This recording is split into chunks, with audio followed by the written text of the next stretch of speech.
میرے بھائیوں، رمضان المبارک کے روزوں کو باقی تمام عبادات پر، چاہے وہ حج ہو، نماز ہو، زکوٰۃ ہو اور جتنے فرائض ہیں، ان پر اس اعتبار سے رمضان المبارک کے روزوں کو فوقیت حاصل ہے کہ پورے قرآن حکیم میں باقی جتنی بھی عبادات ہیں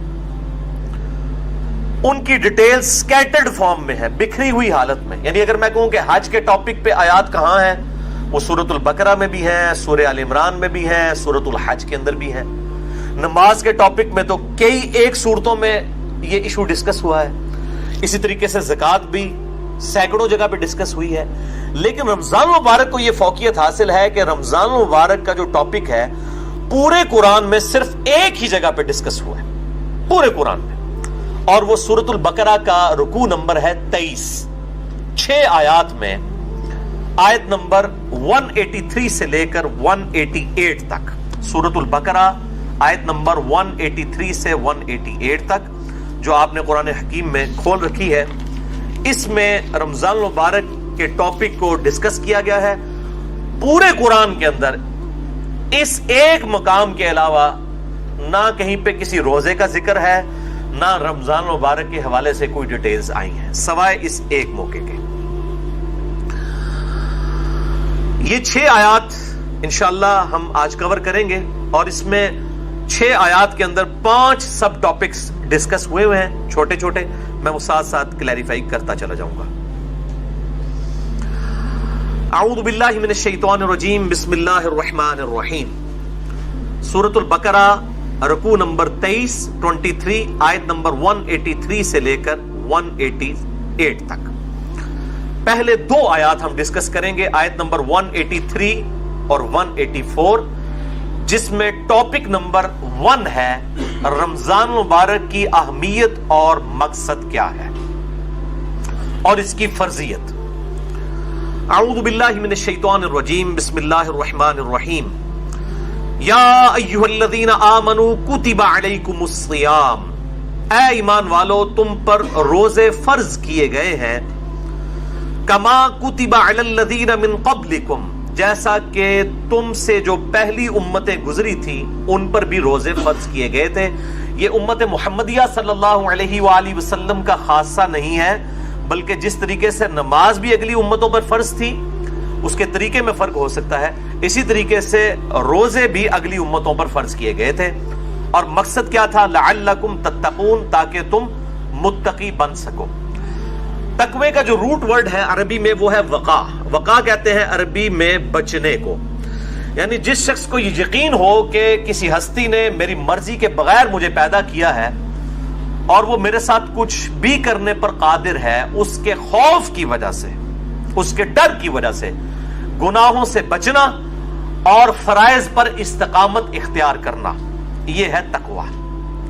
اب وہ گناہ حقوق العباد سے ریلیٹڈ بھی ہو سکتے ہیں اور حقوق اللہ سے ریلیٹڈ بھی ہو سکتے ہیں، اور فرائض بھی حقوق العباد سے ریلیٹڈ بھی ہو سکتے ہیں اور حقوق اللہ سے ریلیٹڈ بھی ہو سکتے ہیں.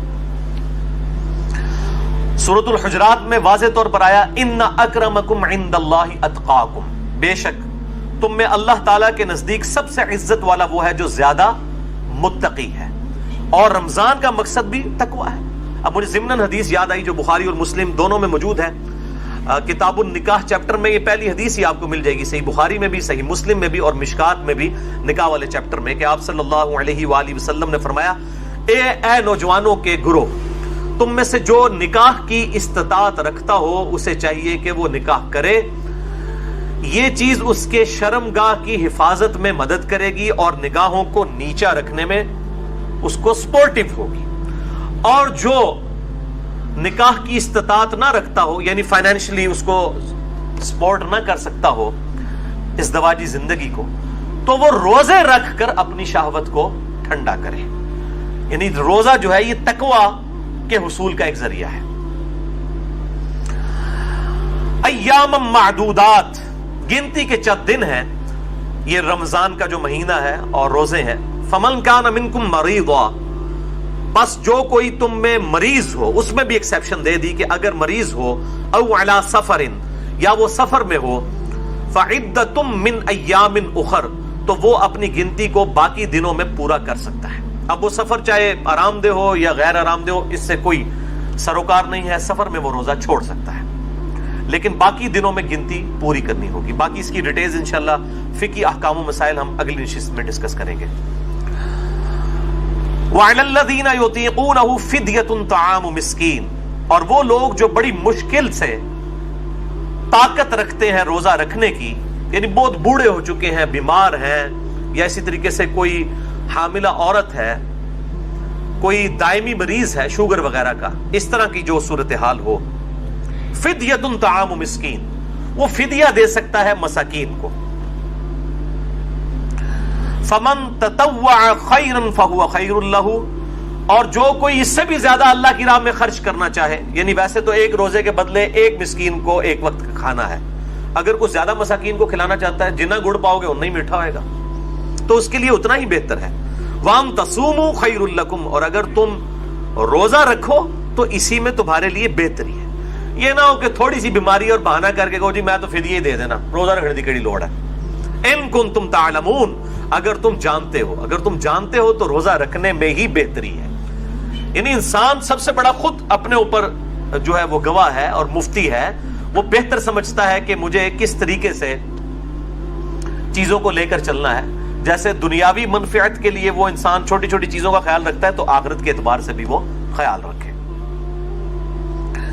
اچھا، یہ جو آیت ہے وَعَلَى الَّذِينَ يُطِيقُونَهُ فِدْيَةٌ طَعَامُ مِسْكِينٍ، اس حوالے سے صحیح بخاری میں ایک حدیث ہے انٹرنیشنل نمبر کے مطابق 4505، جس میں ابن عباس کا قول ہے کہ یہ آیت منسوخ نہیں ہے، کیونکہ بعض اصحاب کا موقف ہے. صحیح بخاری میں 4507 نمبر حدیث آتی ہے جس میں ابن عمر کا قول ہے کہ یہ آیت منسوخ ہے. یعنی ان کا موقف یہ ہے کہ یہ پہلے آپشن تھی کہ جو شخص مال دے سکتا ہے وہ مال دے لے، اور جو روزہ رکھ سکتا ہے وہ روزہ رکھ لے. یہ دونوں آپشن ہے، یعنی مریض والا چکر نہیں. جو مالدار ہے وہ صرف مال دے دے، چاہے وہ صحت مند بھی ہے تو روزہ رکھنے کی ضرورت نہیں ہے. یہ ابن عمر کا موقف ہے 4507. جبکہ ابن عباس کا موقف صحیح بخاری میں 4505 ہے، وہ یہ کہتے ہیں کہ یہ آیت منسوخ نہیں ہے، بلکہ اس سے مراد وہ بوڑھا اور بوڑھی ہیں یا بیمار شخص جس کو صحت یاب ہونے کی امید نہیں ہے اور بڑی مشکل سے وہ روزہ رکھنے پر قادر ہے، اس کے لیے روزہ نبھانا مشکل ہے.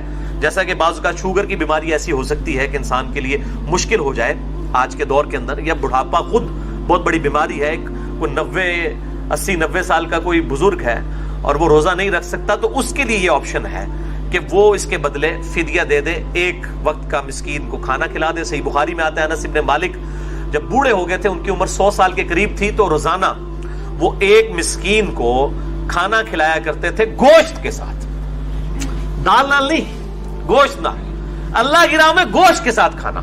اور یہ بھی آتا ہے کہ وہ بسا اوقات 30 مساکین کو اکٹھا بٹھا کر کھانا کھلا دیا کرتے تھے 30 کے 30 روزوں کا. تو یہ دونوں طرح آپشن موجود ہے، جس طرح بھی کر لیا جائے. میں انشاءاللہ اگلی دفعہ اس پہ ڈیٹیل بات کروں گا.